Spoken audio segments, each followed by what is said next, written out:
is exactly where it was earlier on the sidewalks. Still slushy. The main roads, we're standing here in Little Italy here at South May and Taylor Street, where you can see the main road here on Taylor is passable, some slick spots, some slushy areas, but when you're looking over onto the side roads, that's where you're going to see they haven't been plowed. You can see that the snow is dusted over them, and when those who wake up tomorrow morning to head out for work, you can certainly expect your car to slide a bit. I know I drove in that on my way here to this live shot, and my car did slide just a little, even going at a slow rate of speed.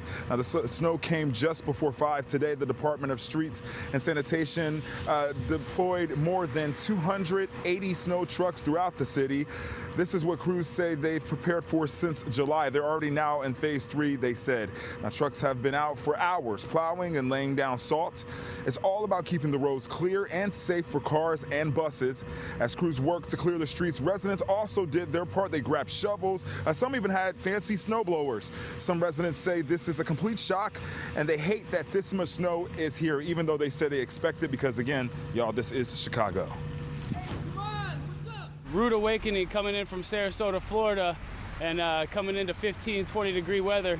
It's a little chilly. I don't have my scarf. I'm hanging on by a thread out here.